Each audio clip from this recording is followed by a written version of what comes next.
Wake up, Michelle. I had to wake myself up. Sharing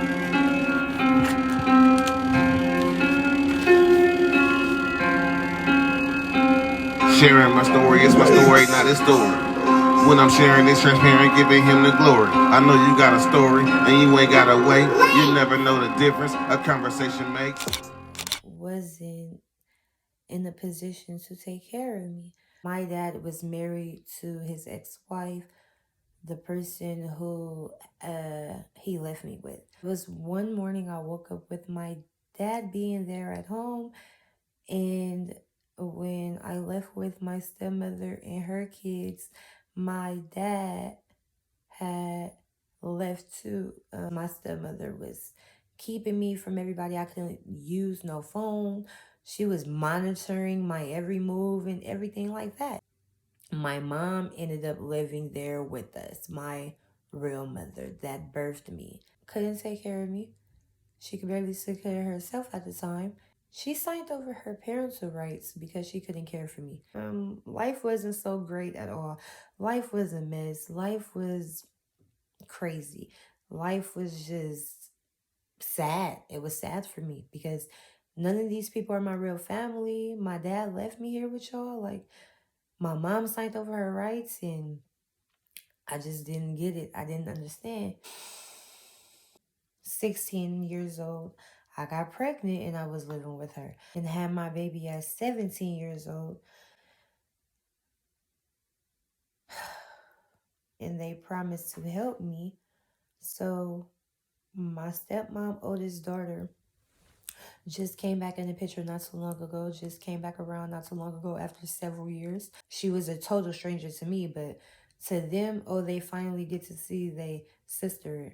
She couldn't have no kids and she don't have any kids. So this what blew my mind right here.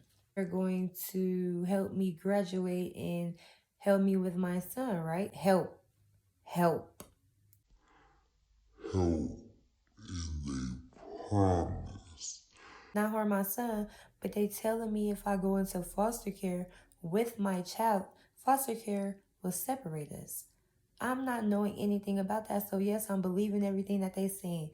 What I didn't agree to is, and what they didn't tell me was, Oh, she's going to take your son. because now I'm about to drop out of school and raise my own son, and we about to move up out of here because y'all nuts. Thinking y'all about to just come up in here and take my baby, bro. You're not taking my child. My child was with my baby father, his dad, and they left my house that night and went to his house, his dad's house. And I called to check on my son, and he's telling me he not with me, and he sounded really aggressive. I'm like, what are you talking about? What do you mean he's not with you and y'all left my house together? Quit playing with me. Where's my child? What is he doing? Did you give him his medicine? Michelle, your child is not with me. I called his grandma. His grandma get through to him. She calls me back and tell me that, oh, you told Sadia to come get him. I call Sadia finally. And I said, when are you bringing my son back? What are you doing? She told me, your son is never coming back. He's never coming back. You know how that feel? Them words marked my soul. Them words stung me. Words was bullet. I was screaming from the top of my lungs, crying. I was calling her, getting in contact with her. She was changing her number on me. It's been birthdays and holidays. I'm trying to get in contact with him and give him stuff. She's not responding, interacting, no nothing. Like, you're really keeping my child away from me. That's really kidnapping what you did.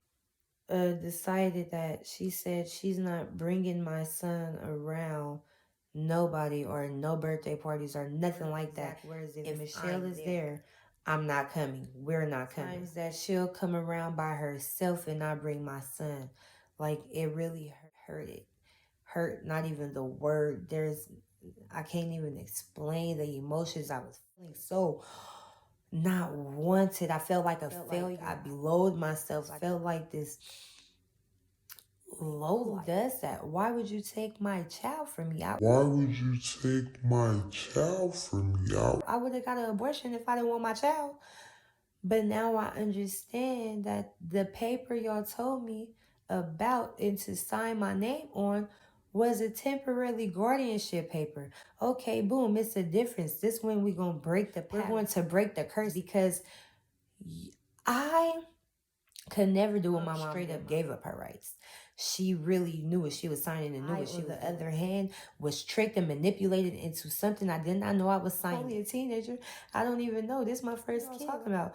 I'm just thinking y'all was gonna babysit him while I go to school. That's what I thought, but it was totally different. So I don't respect that.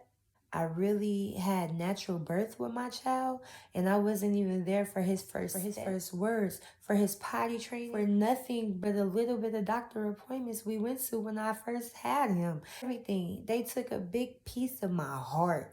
I was in darkness. I didn't want to go in the light for nothing. I was traumatized.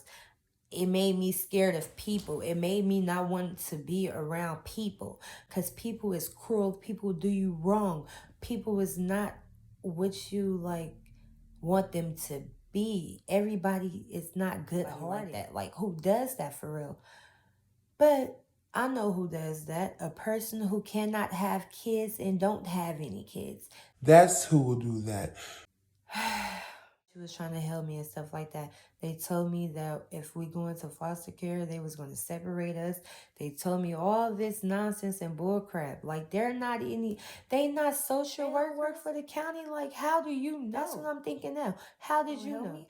Okay, y'all can watch them and stuff like that. Like D, like nah, like it took me a long time to transition into my adulthood because I was robbed out of my rights.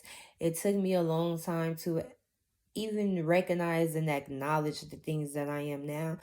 And I just want to speak to the young people to let y'all know that you are not the only one. Like, I love my baby. I love my child. I don't care how long it's going to take. Everything is in God's hands and it's on his time. After 8 long years, I'm still going to get my son back. I'm in the process of that right now. God is good. By his grace and by his stripes, I am healed. Because it's truly a blessing to be in your kid's life. It's truly a blessing for your kids to know mommy and daddy. It's truly a blessing. I wish I could say don't do that. I could say yes, baby. I could say no. I wish I could. If I could go back in time, man, oh man. It's crazy. It was crazy for me. It was traumatizing. It gave me anxiety, PTSD, depression, stress. I didn't want to be around people. A lot of people. I felt like if they was crowding my face. I just feel way better in the inside now. I could think straight and think better. I'm not going through all that I was going through back then. I still love my mom and my father. They are both active in my life.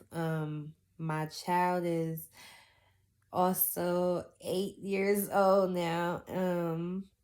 I'm 25. That happened when I was 17. I've been fighting for him. And now it's really time to put my foot down and really fight for him. And on top of that, young people, just stay prayed up and just remember that I'm here and you're not the only one that's going through what you're going through. Cherish those moments with your children. And hopefully this will touch and enlighten someone's spirit and day.